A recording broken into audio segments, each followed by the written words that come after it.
My Boss's Dark Secret, a 30-minute thriller you won't forget. Listen to this story until the end. Because once you step into something like this, there's no way back. The perfect job or a perfect trap? A few months ago, I got what I thought was my dream job after years of struggling at small companies. I was hired by Lancaster & Co., a top financial firm known for its secrecy, high-profile clients, and ridiculously high salaries. It was the opportunity of a lifetime. But from the moment I started, something felt off. My boss, David Lancaster, was a man everyone feared but also respected. He was powerful, calculated, and always one step ahead of everyone. People in the office spoke about him in whispers, but the weirdest thing, no one knew much about him. There were no personal photos in his office. No family, no friends. Just emptiness. And then there was his office door, and like the rest of the executives who kept their offices open, his was always locked. Even when he wasn't inside .at first, I thought maybe he was just private. But then, one night, I heard something that changed everything. The voices behind the door. It was late. Everyone had left, except for me. I was working late to finish a report when suddenly, I heard something, a muffled sound coming from behind David's locked door. At first, I thought it was just my imagination. But then, I heard it again. It was a voice. A whisper. No, it was crying. I froze. My heart pounded as I stepped closer. The crying was soft, desperate, and definitely not David's voice. Who the hell was in there? I crouched down, trying to peek through the small gap under the door, and then a shadow moved. I nearly fell backward. Someone was definitely inside. But David had already gone home. Had he locked someone in there? I pressed my ear to the door, trying to hear more, and then, suddenly, a hand gripped my shoulder. I spun around so fast I nearly screamed. David was standing right behind me. His face was blank, emotionless. His blue eyes locked onto mine. Working late? He asked, his voice calm but wrong. He had to know what I just heard. But he acted as if nothing had happened. I swallowed hard. Yeah, just finishing up. He didn't blink, didn't move, just stared. Then, after what felt like forever, he gave me a small smile. Go home. Get some rest. Tomorrow will be busy. I nodded, grabbed my stuff, and walked away. But in my head, only one thought was screaming. There's someone in that office, and I need to find out who. Breaking in. The next night, I stayed late again. But this time, I wasn't working. I was waiting. I knew the cleaning staff had master keys, and I had stolen one once the office was empty. I walked up to David's door. My hands were shaking as I slid the key into the lock. Click. I turned the knob and stepped inside. It was dark. The air was ice cold. I fumbled for the light switch, and when the room lit up, my stomach dropped. There were no personal items, no pictures, no decorations, just a sleek desk, a single chair, and a locked metal door in the back of the room. A second door? What the hell was this? My hands trembled as I stepped closer. This was not normal. I looked around, searching for a key. That's when I noticed a laptop left open on his desk and on the screen. Surveillance footage, but it wasn't of the office. It was of a basement, a concrete room with a single flickering light bulb, and inside, a person, a man, dirty, thin, and chained to the wall. My stomach twisted. Who the hell was this? I took out my phone, hands shaking, and snapped a picture. I needed proof, but before I could take another, a voice behind me sent chills down my spine. You shouldn't have done that. I turned around. David was standing in the doorway, nowhere to run. I felt my throat go dry. David stepped forward, shutting the door behind him. I was trapped. He didn't look angry. He looked disappointed. "You could have ignored this," he said. "But now, you know too much." I forced myself to stay calm. "Who is that man?" I asked, my voice shaking. David tilted his head. "That's none of your concern." I clenched my fists. "Are you keeping him hostage?" "What is this?" He sighed, as if I was annoying him. "It's business. He made a mistake. Now he's paying for it." I took a step back. "You're insane." David smiled. "No, I'm just careful."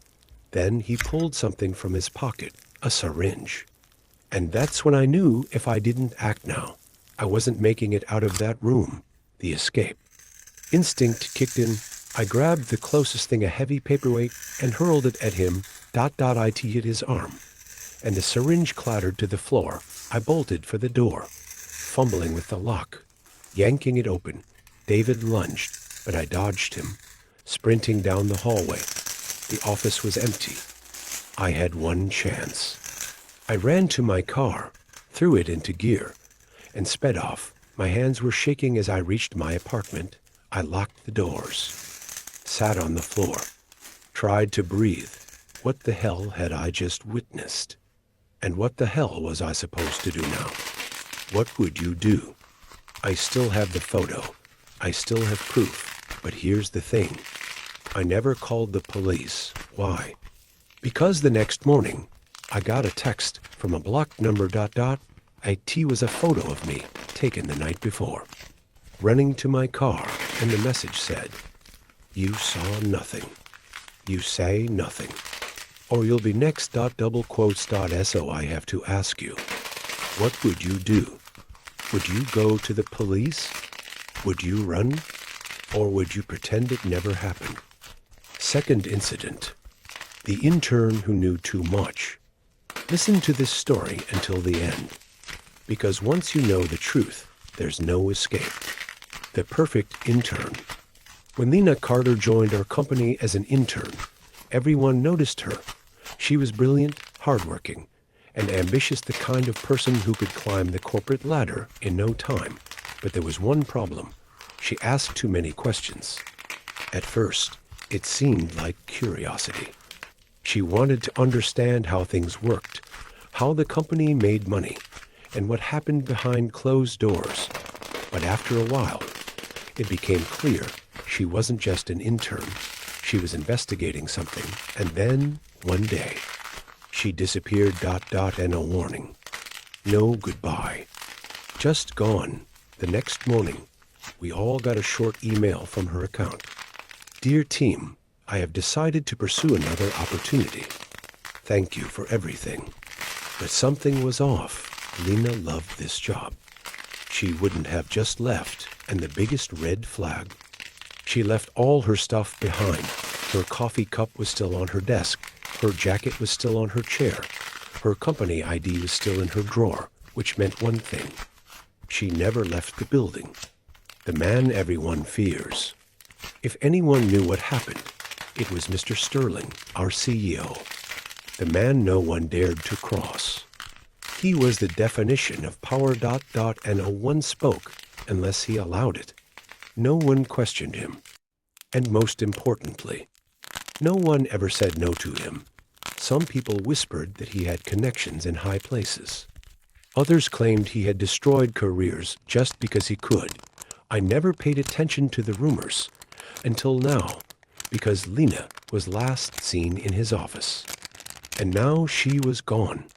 The elevator that shouldn't exist. That night, I stayed late, not to work. To find out the truth. The office was empty, except for one person. Mr.